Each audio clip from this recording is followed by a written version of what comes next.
Welcome to our movie recap YouTube channel. Today we will recap a 1994 drama movie titled The Shawshank Redemption. Spoilers ahead, let's begin. In 1947, Andy Dufresne, a banker in Maine, is convicted of murdering his wife and her lover, a golf pro. Since the state of Maine has no death penalty, he is given 2 consecutive life sentences and sent to the notoriously harsh Shawshank Prison.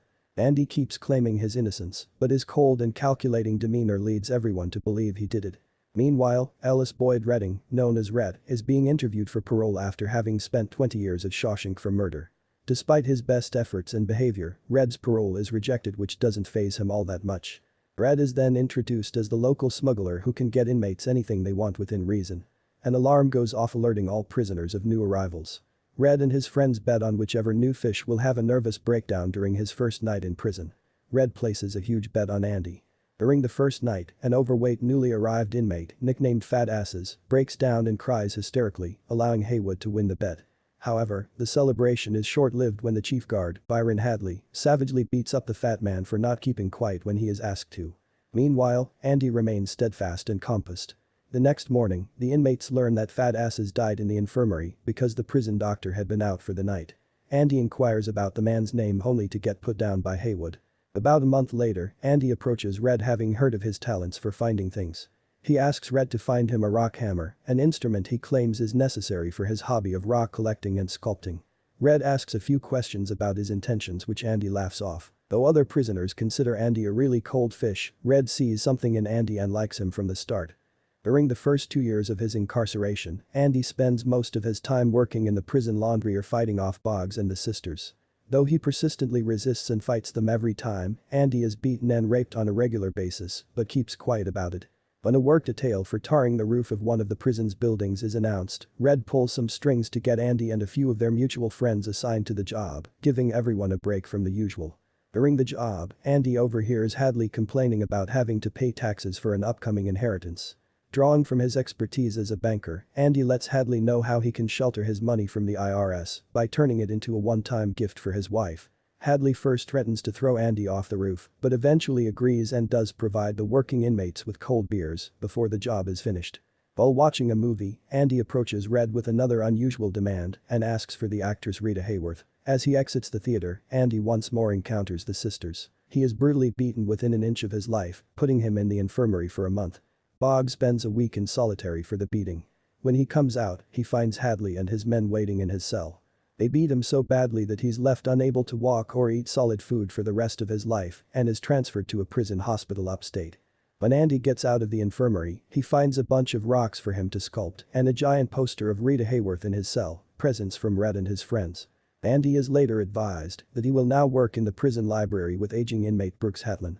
The reason for his transfer is made obvious when a prison guard shows up asking Andy for financial advice. Andy sets up a makeshift desk and starts working, providing financial advice to most prison guards and helping them with their income tax returns. Andy also sees an opportunity to expand the prison library. He starts by asking the Maine State Senate for funds. He writes letters every week. Not long afterward, Brooks snaps and threatens to kill Haywood in order to avoid being paroled. Andy is able to talk him down. When his friends discuss Brooks' behavior, Red sympathizes with Brooks, having obviously become institutionalized after spending 50 years at Shawshank. Brooks is paroled and goes to live in a halfway house. He is also given a job at a supermarket which he hates. Finding it impossible to adjust to life outside the prison, he eventually commits suicide, leaving the message, "Brooks was here," carved on a wooden beam.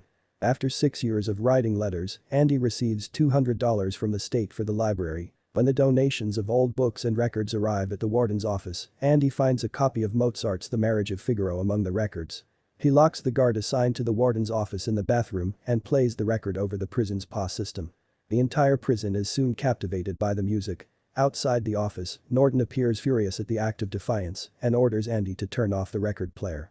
Andy responds by turning up the volume.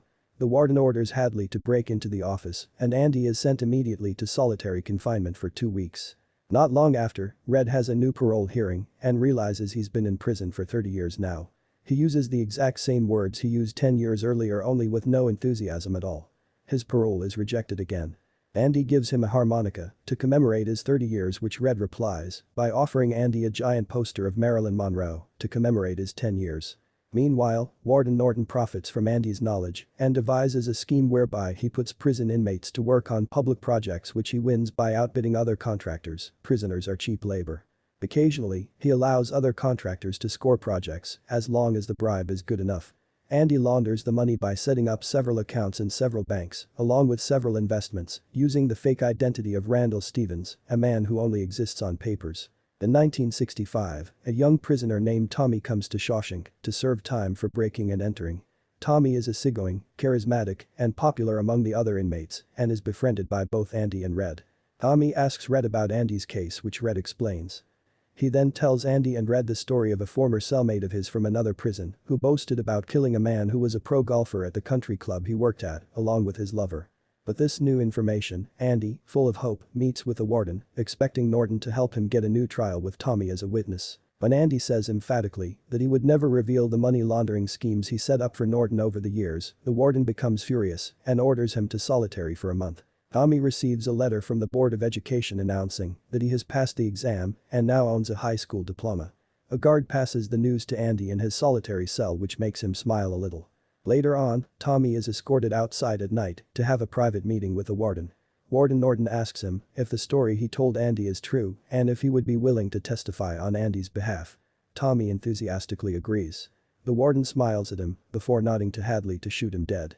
When Andy finally comes out of solitary, he and Red have a conversation where Andy talks about his wife and how much he loved her and feels responsible for her death even though he didn't pull the trigger. He then talks about his project should he ever get out of prison. He talks about Zihuatanejo, a beach town on the Pacific coast of Mexico, where he'd like to live for the rest of his life and manage a hotel there. He then asks Red if he'd join him, to which Red says no and that he believes he is too far gone like Brooks. He then criticizes Andy for allowing Hope to mess with his mind like that and that it will only destroy him. Andy agrees and is about to leave when he asks Red if he knows the Buxton, Maine area. He then tells Red about a very specific hayfield where there is a large oak tree at the end of a stone wall. He then asks Red to promise him that, should he ever get paroled, he will seek that oak tree and retrieve something that was hidden among the stones, but refuses to say what it is. Red promises but is worried about his friend's state of mind. His worries are heightened further when he learns that Andy has asked Haywood for a 6-foot rope. Red believes Andy may have finally reached his breaking point and is about to commit suicide. Meanwhile, Norton asks Andy to shine his shoes for him and put his suit in for dry cleaning before retiring for the night. Andy returns to his cell and the guards turn the lights off for the night. The following morning, Andy has not answered the morning call and is not standing in front of his cell like every morning. The alarm then goes off announcing a missing inmate. Norton rushes to Andy's empty cell and demands an explanation. Becoming increasingly hostile and paranoid, Norton starts throwing Andy's sculpted rocks around the cell. When he throws one at Andy's poster of Raquel Welch, the rock punches through and into the wall. Norton tears the poster from the wall, revealing a tunnel just wide enough for a man to crawl into. During the previous night's thunderstorm, Andy wore Norton's clothes underneath his own to his cell. He packed many of his belongings, some papers, and Norton's clothes into a plastic bag and escaped through his hole. After crawling through 500 yards of the raw sewage contained in the pipe, Andy emerged in a brook outside the walls. The search team later found his prison clothes, a bar of soap, and a very worn-out rock hammer. Andy walks into the Maine National Bank in Portland, where he had put Norton's money. He closes the account and walks out with a cashier's check. Not long after, the Maine State Police storm Shawshank Prison along with several reporters to cover the developing story. Hadley is arrested for the murder of Tommy and is taken away by the state police. Seeing Hadley being taken away in a police squad car, Norton walks back to his desk as the police pound on his door, takes out a small revolver and commits suicide by shooting himself in the head. Brad and his buddies kill time talking about Andy's exploits, with a few embellishments, but Red falls into a sort of depression from missing his friend. At Red's next parole hearing in 1967, he talks to the parole board about how rehabilitated is just a made-up word invented to justify their job. His parole is finally granted. He goes to live and work at the same places that Brooks did. He frequently walks by a pawn shop that has several guns in the window, but he remembers the promise he made to Andy. He then reveals that he was not looking at the guns, but at the compasses behind the guns, and he bought one. Brad follows Andy's instructions, hitchhiking to Buxton and finding the stone wall Andy described. Red takes a bus to Fort Hancock, where he crosses into Mexico. The two friends are finally reunited on a beach of the Pacific coast, just like Andy had been hoping for. The end. Thank you for watching. Subscribe to see more videos like this.